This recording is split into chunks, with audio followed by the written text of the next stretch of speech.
kids, when they were younger, we'd get on an airplane and they'd say, "Daddy, do the look."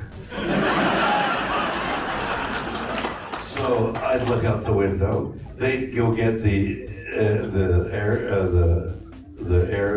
lady, the stewardess.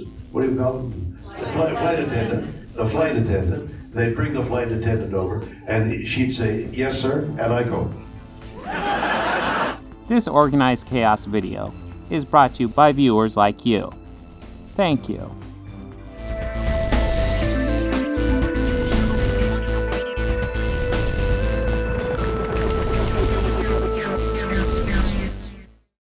We've still got a few people shuffling in here, but we're gonna go ahead and get started.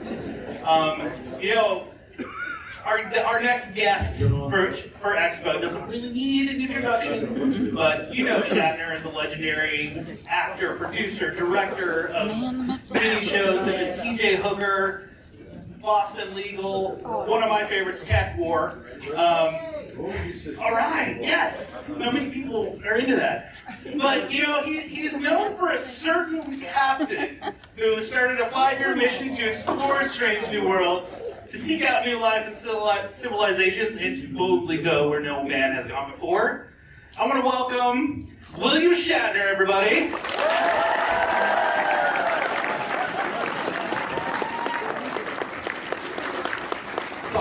Sorry to disappoint you all. We got something else. Ladies and gentlemen, Mr. William Shatner. Before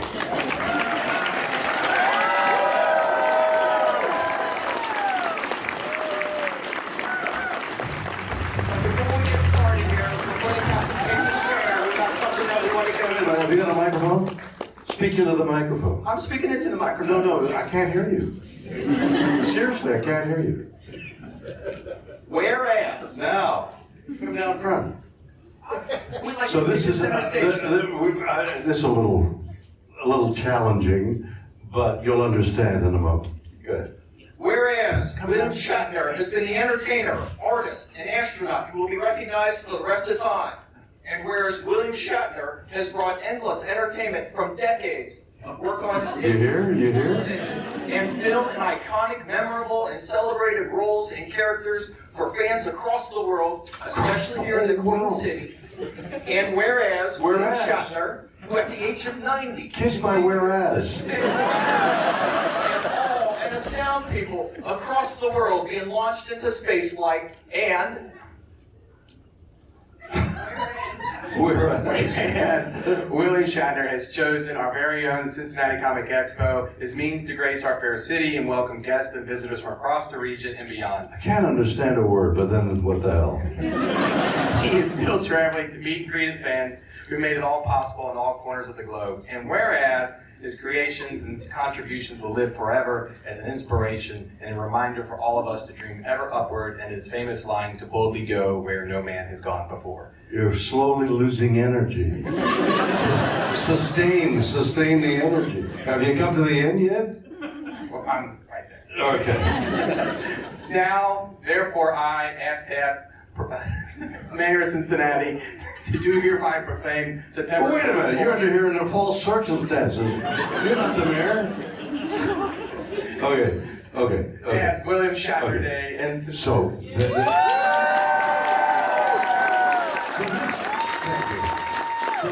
this is a proclamation making it my day, okay? Smile. There you go. But what am I going to do with it? So what I want to do, I signed it. I want to auction it off and give the money to a charity that the mayor selects. How's that sound? So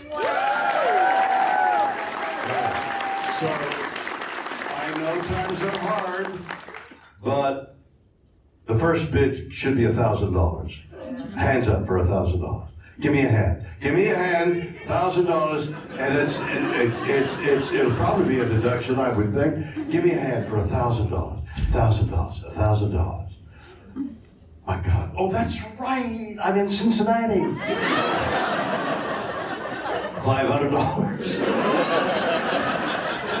$500. I got $500. I got $500. $500. You're beautiful. Anybody else? $500. $500. $500. $600. 600. I got 600. Give me $700. 700. Give me $800. Give me $800. $800. $900. No, 900. 800. 800. Take a franchise? What? A credit card? No. I'll take your grandchild. Where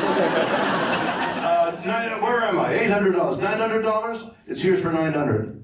It's yours for $800. Thank you so much, dear. Come here. Come up here.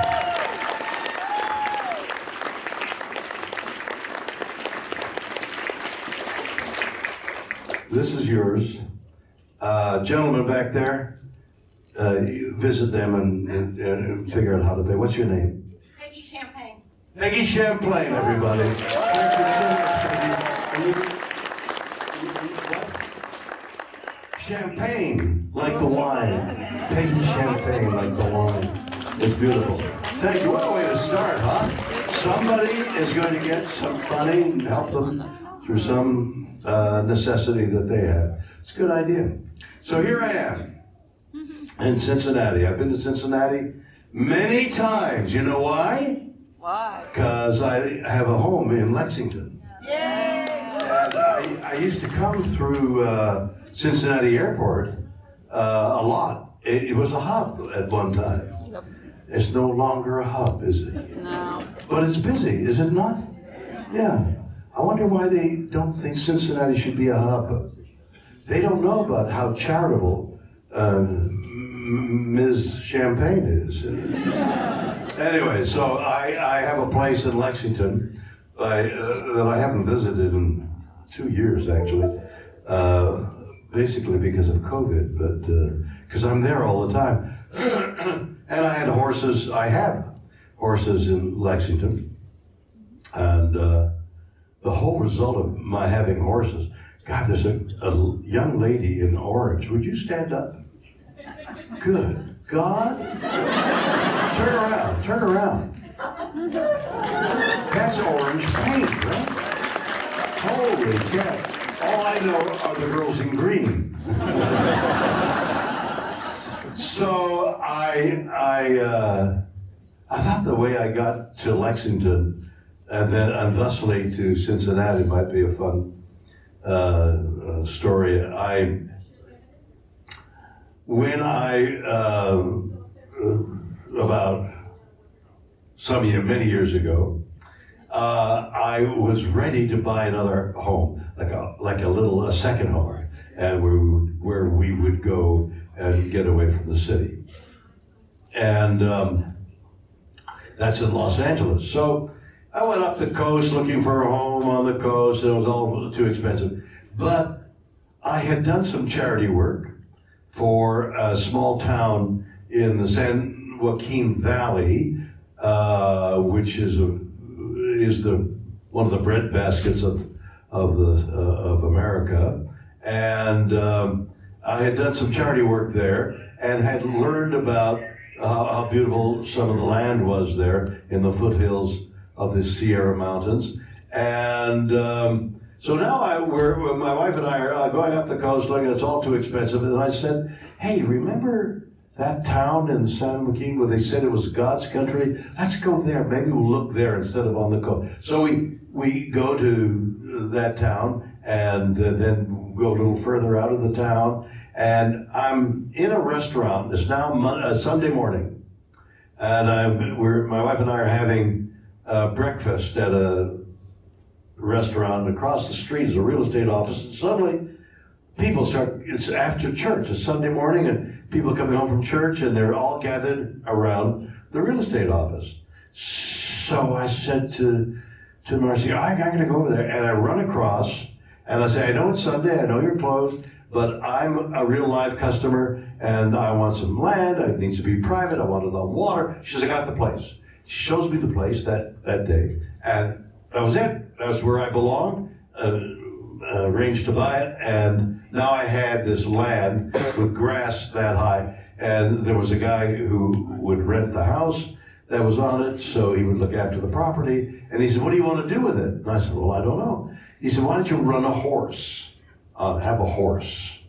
I said, oh yeah, I really like horses. Okay, how do I get a horse? he said, there's an auction this weekend. And he told me where, and we went down to the auction, and now they're bringing quarter horses across the stage, and the guys, we got 800, I got 800, I got 800. So I'm now seated beside a kid, he's about 12 years old. I know the father, so I know Philip.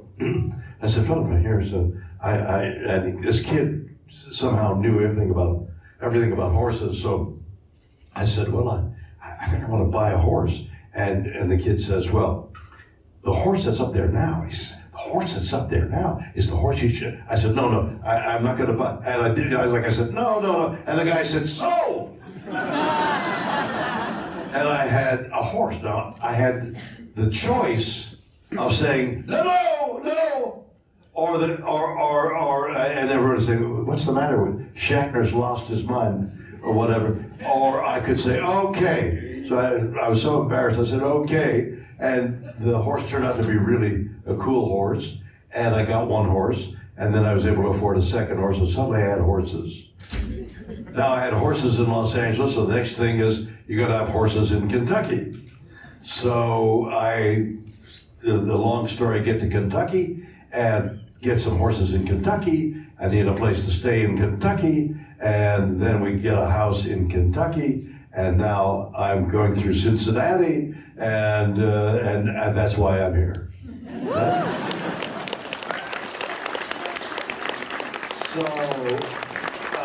It's a pleasure to be back. It's been a couple of years since I've been here. I'm, 70?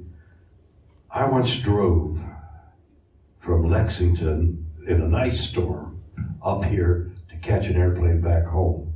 It was, I know you know all about ice storms and icy roads and wrecks all around the road. I mean, we all know that frightening moment when you've got your foot on the brake and the car is still going forward.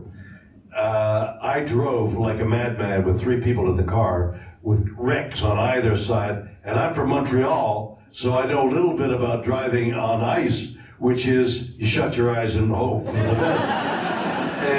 And so I managed to get here in time to catch the plane.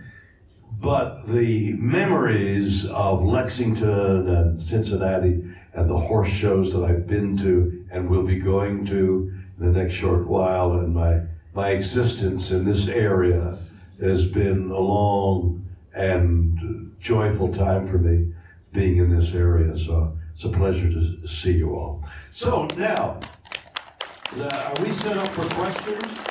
There's a microphone down here. Wait, what? A guy down here? Microphone. And you're going to ask a question? Yes, Mr. Shatner. With all of the exciting things that you've done Doing? and are doing. Talking to you. Yeah. Can you tell me? Am I charming? You are charming. Very charming. Can you tell me what has stood out as something that has made a difference to you? Well, everything. What am I doing? First thing that comes to mind, like how weird. I've designed a watch. So the face of the watch. And it's going to be a good watch, and it's coming out soon. So the face of the watch, a guy called me. I'd been involved with him on a watch basis some years ago. And so he called me and said, let's do another watch. So I said, I got it. The Webb telescope is triangular, right? It's got the sun, the sun things, the collection, and then the antenna. So it's like a triangle. So the triangle tells the time, and there's a half a sun and a half a earth. Hours, minutes. Webb telescope, black face, constellation in there. The band looks like moon rock as far as I'm concerned. It's designed to look like that. I presented it to NASA. NASA said, oh, it's great. It's got a NASA signature on the band, and it'll be out soon. Watch. Wonderful. I thought so too. I got a book coming out. I'm trying to organize my mind, which is very difficult, by the way. A book called Boldly Go. It's coming out now, the next couple of weeks. So I've been doing a lot of publicity for it. The book, I think, is about the connection we all have and how there's no coincidence that if we're vibrating in the same conduction as the universe, good things happen. Things happen. Eventually good things happen for the best. So that's what the book is about, using my musical stuff as an example of how things can work out if you're vibrating. How do you get in vibration with the universe? Some people use prayer, some meditation, some being aware, some just, whatever it is. I think that there's no coincidence. So, I did an album many, many years ago, the first album, and just let me tell you about it.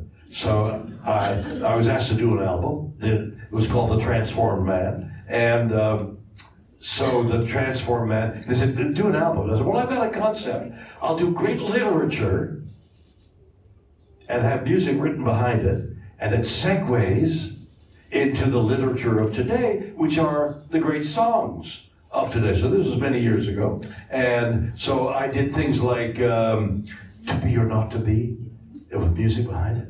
And then it segues into the song. It was a very good year. Cyrano de Bergerac, I may climb to no great heights, but I will climb alone, segues into a drug song, like Lucy in the Sky with Diamonds. Lucy in the Sky, lost, right? So I'm doing it for publicity. Smile. There you go. There's a young man here. Are you happy? Basically, are you happy? Very, okay. Good. What's your name? Andrew. Andrew Hirsch? Good to see you, Andrew. So, I'm doing this number, Cyrano de Bergerac and Lucy in the Sky with Diamonds, and I'm rehearsing it on The Tonight Show with Johnny Carson. And the producer comes up and says, Bill, that's 6 minutes. You only can do 3. You can do the speech or the lyrics, the song. I said, I might as well do the song. So now I'm in front of millions of people, and I'm doing the song, Lucy in the Sky with Diamonds. And I look over at Johnny Carson, and he's going,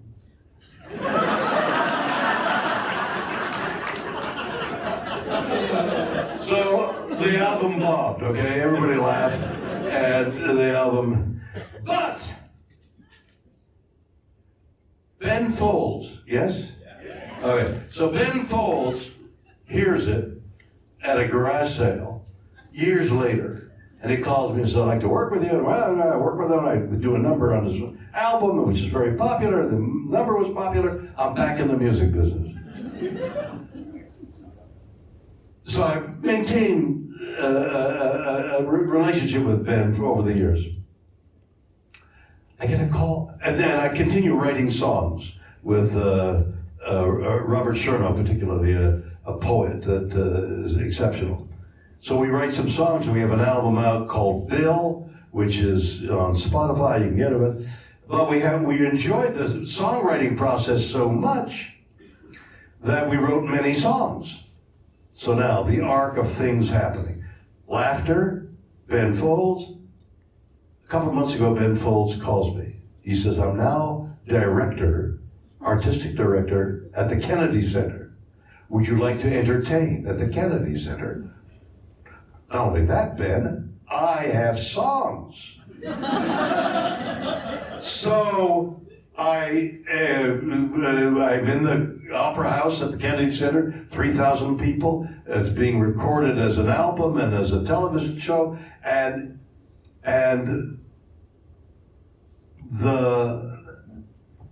trying to relate all this. So a year ago, I went up into space, and I had this profound experience of seeing with great reality what we're doing to our Earth. So I came back to Earth filled with this grief for our world, and wrote a song called So Fragile, So Blue. And we do this at Kennedy, and the whole hour or whatever it was a major success. They wouldn't let me off the stage. It was a triumph. And we have it recorded. It's going to be a television show. It's going to be an album, probably called Live at Kennedy Center. And the major song of that hour was So Fragile, So Blue. I now present this to a company called Legion M, and Legion M says, we'd love to represent all that, but what we also would like to do is make a music video of So Fragile, So Blue. And it struck the right, it was like a chord of music for me.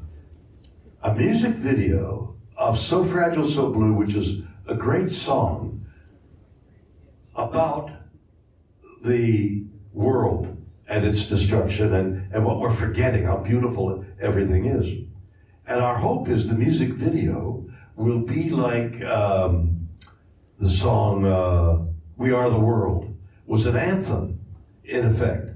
My hope is when this So Fragile, So Blue comes out as a music video, it'll be an anthem for all of us to recognize once again the destruction of the world and how we must work so quickly to save it.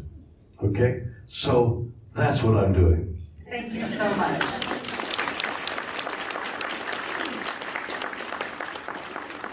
Hello, right into the microphone, dear. You're all dressed up like little,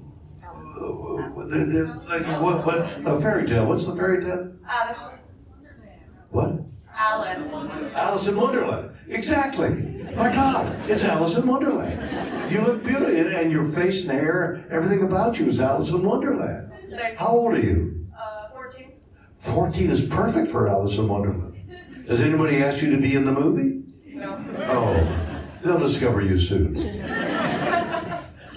Well, I guess. Right into the mic there. Okay. That's it, right there. Well, I guess I was wondering if there was anything you could tell me about how you found out about the role of Captain Kirk. Like, did you see anything in newspapers, or did someone come to you about it? I suppose I'm just curious. Well, that's not the way it works. The way it works is this.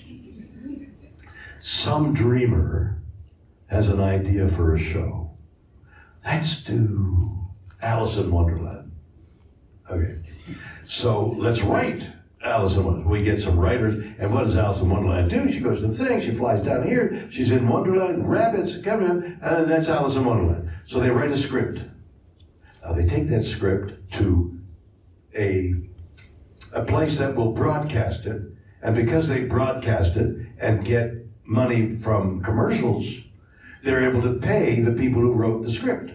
So they pay the people who wrote the script, and now they have to cast it. Who are we going to get for Alice in Wonderland? What's your name? Ashleen. Let's get Ashley.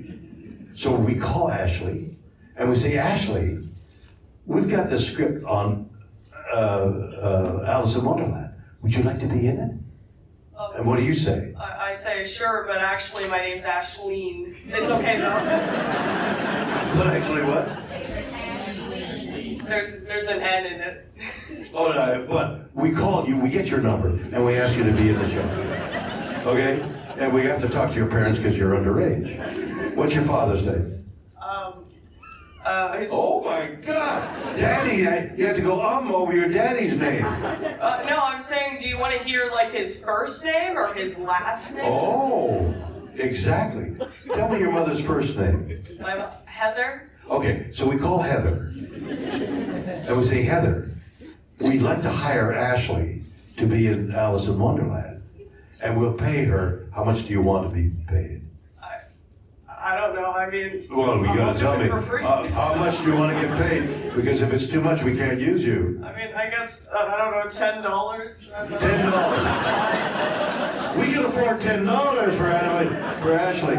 So that's the way it works, honey.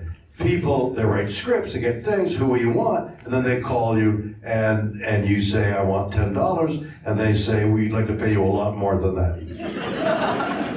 That's the way it works. So for me, they had made what they call a pilot, a sample of an hour of this show they called Star Trek. And they had a wonderful actor in it, and they had this great crew. They even had Leonard Nimoy. But the people who were going to put it on the air, NBC, didn't like it. But they saw how magical the whole concept was. So they said, recast everybody. Put different people in it. Write a new script, and let's take a look at that sample, which is called a pilot. Make another pilot. So they called me. I was in New York doing something else, and they said, would you come and see the first pilot we've made with the idea of playing the lead in this series? So I came to Los Angeles, and I saw this pilot, which I thought was terrific. A little heavy-handed. I thought maybe you could use a little more humor, a little more lightness, and that was my contribution. And we made a second pilot with Leonard was the only holdover to play Spock, and it sold, and it became Star Trek. Is that an explanation? Yes, thank you. You're welcome.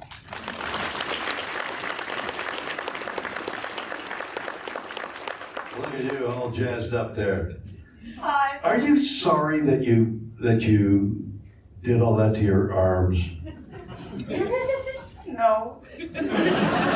What does it all mean? The tattoos. Right into the mic. Right. Well, first off, they're not real. Well, wait. I can't understand. Speak right. First off. They're not real. They're temporary. Oh, made of henna? Temporary tattoos from All right, Amazon. ink of some kind. But would you do it for permanently? Yes. I want to. What's holding you back? Money. I thought you might say that. So you didn't bid on the proclamation, I believe. What's your question? What got you into doing like other stuff other than acting, as you've done like directing and music and all? Desperation. Well, it's true. I started performing when I was very young. I was a city kid, Montreal, Canada, and so my parents sent me up to a camp in the country for a couple of weeks. You know, kids go to summer camp. So I went to summer camp for a couple of weeks, and during that period of time, we put on a camp play, and I was in the camp play, and I had some stuff to say, and when we did it in front of the parents of the kids who were there, the thing I had to do, which I was 6 years old, so I had really no idea what I was talking about. What I did made them cry, made them weep.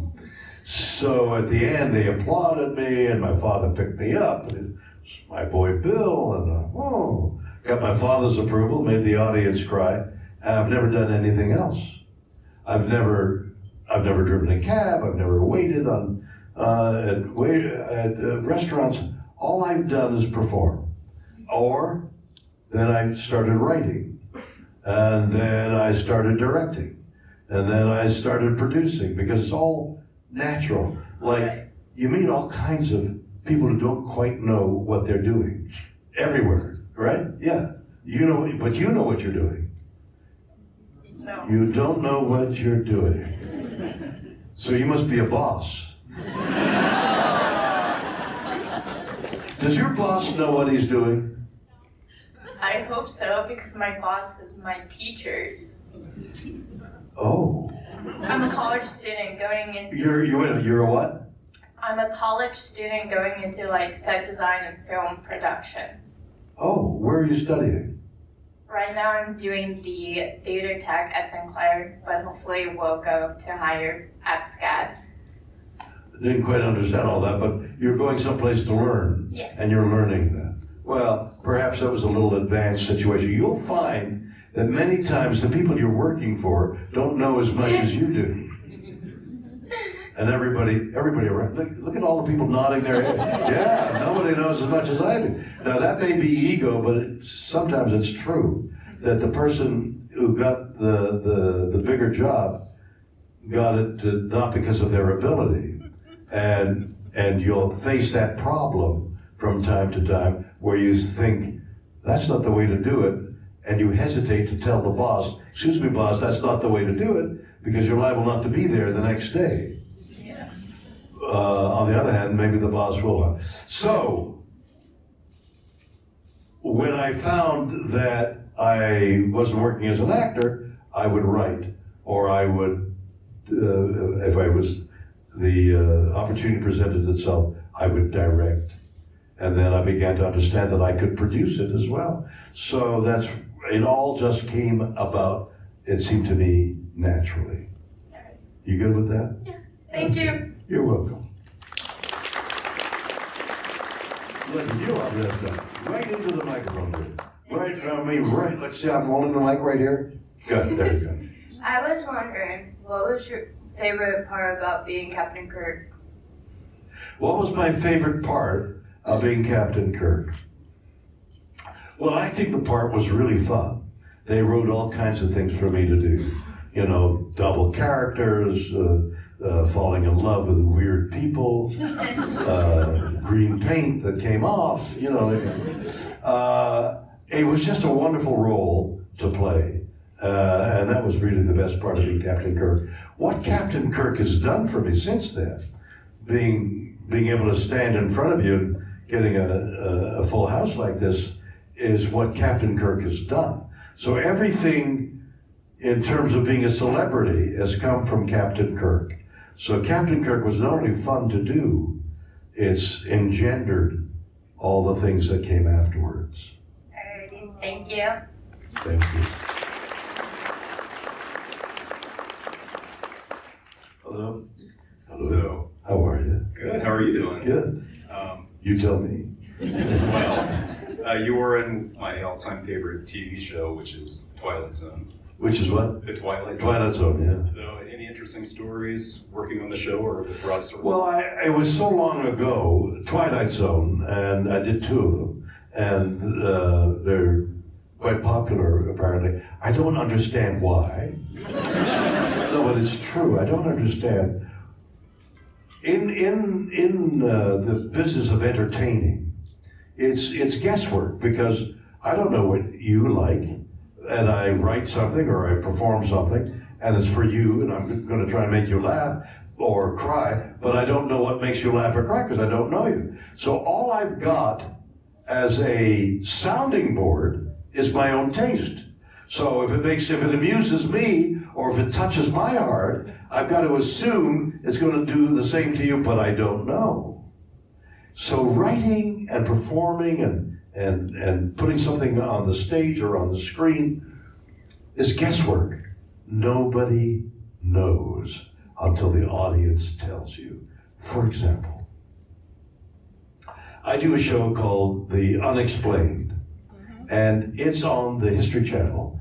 And when I would say The Unexplained to an audience like this, is for a long while, people would say, oh yeah, and they would like The Unexplained. Okay. So a good number of you are clapping, but when I used to say The Unexplained, half a dozen people would applaud. And I think, wow, there's not many people watching it. It was on the History Channel. Then it got on Netflix. And now you can access it on Netflix. And it trended on Netflix. It was number 3 when it went on. It's in the top 10. It's phenomenal. We didn't know. It suddenly is a big hit. Why? I don't know. I really don't. Now, with The Unexplained, I've tried to approach it as the narrator, as the guest, as the host and the narrator, from the point of view that this is really interesting. Are you aware that Jack the Ripper killed 4 people?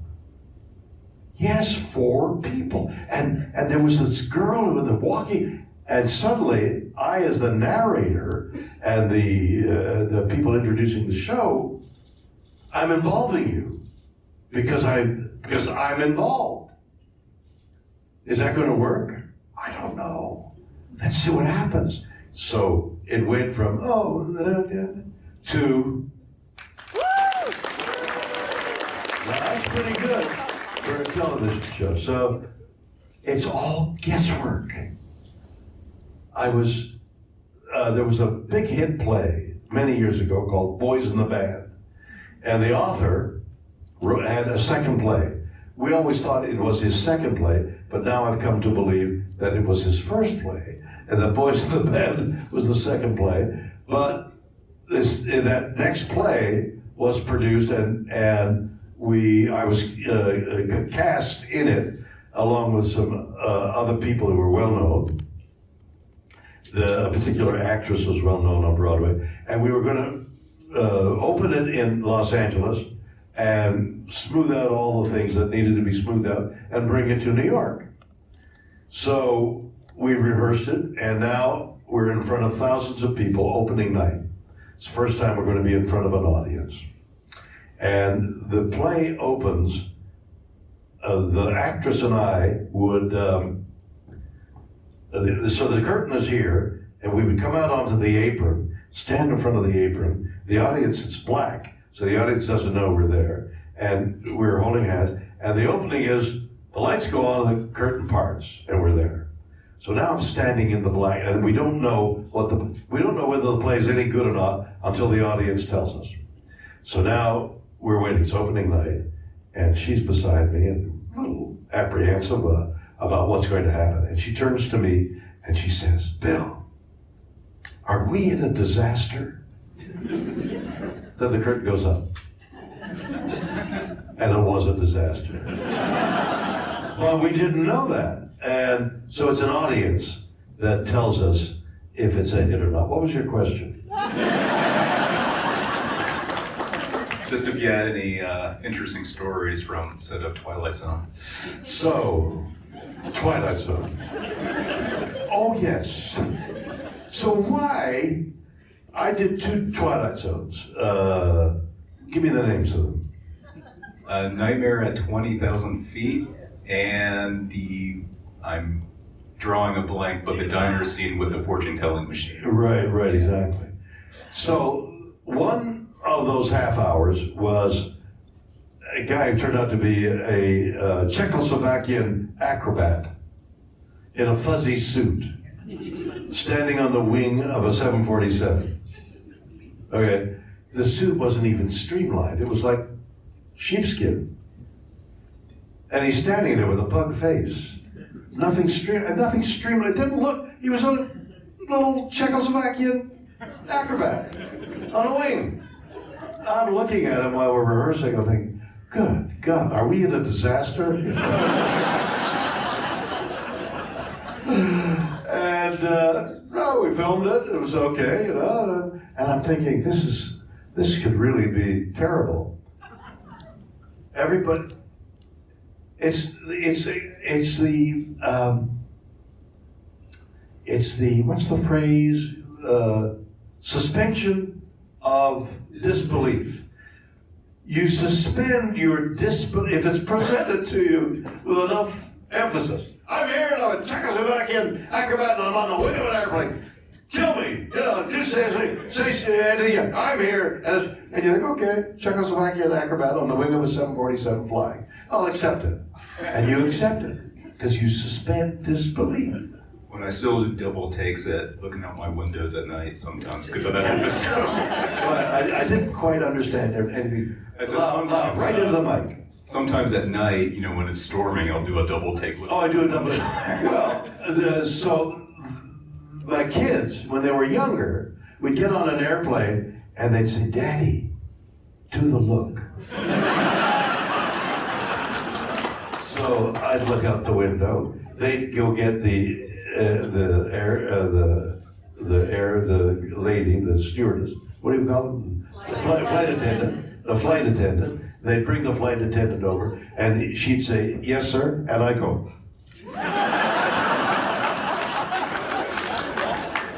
Kids would die laughing. That's why they love to fly. So why that stood out is in all those popular, when they have a a lot of them playing. I don't know why. And the other one, but it's got to be fear of flying. The old phrase, if we were meant to fly, we'd have wings. I guess that's what it delves into. And the other one was about a guy picking out his fate on a lucky machine. Put a coin in and get it and read your fate and think, well, that's it. So you don't move because, you read something important is about to happen to you. Okay, and you don't move. So it's the inability, he's gone. He's way over there. Hi there. Hey. So why those themes became so popular, and those two shows are always played when they have a lot of that show playing, I don't know, but I suspect that it is something that touches us somewhere. There's a universal theme there that touches us. I'm not quite sure why. Please. I wanted to ask about your most recent appearance on The Masked Singer. How did that come about, and was there anything about the experience that was different from what you expected? That could have been the worst experience of my life. No, I'm absolutely serious. Terry Bradshaw, yeah, as a buddy. So I knew he had been on it, so I called him. And I said, what was it like? He said, the worst experience of my life. Tom, who was the host of Dancing with the Stars? Tom? Bergeron. Tom Bergeron. So I saw Tom Bergeron. I said, what was it like, Tom? He said, the worst experience of my life. So I chose the song, what was the song? What was the song? Putting on the Ritz. I knew it. I just was testing it.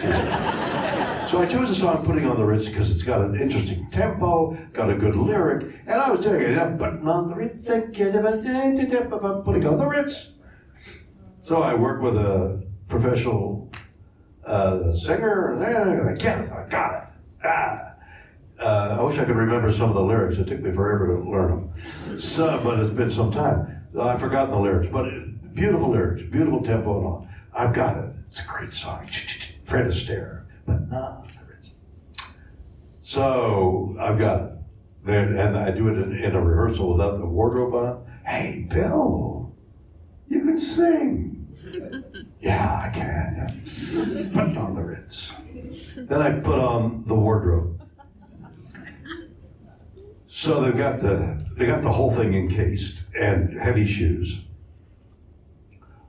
I'm riding a duck with a lance, and then they put the helmet on. You can't see, you can't hear, and you can't breathe.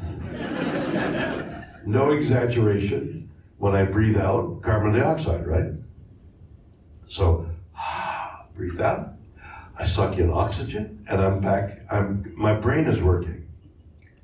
If you breathe out and breathe back carbon dioxide, anybody else here who's a diver knows that if you're not breathing air and you breathe your carbon dioxide, you faint. I almost passed out.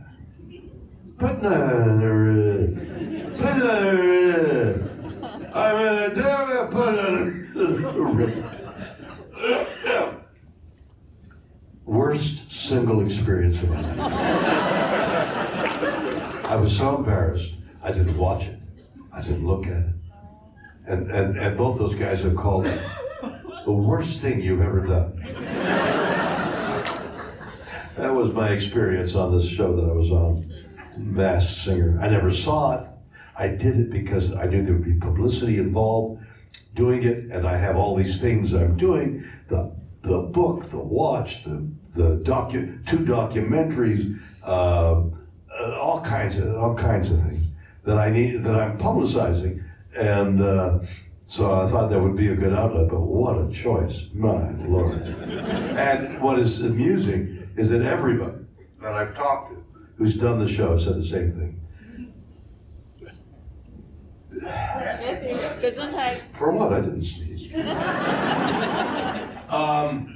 Worst experience. Yes, next. Unfortunately, we are out of time. What? So, yes, I know. That's just begun. I know. But he'll be here all weekend downstairs for photo ops and I will. and signings. Signing and So photo ops and stuff. definitely come down. Thank you so much for that. Thank you, everybody, for being here.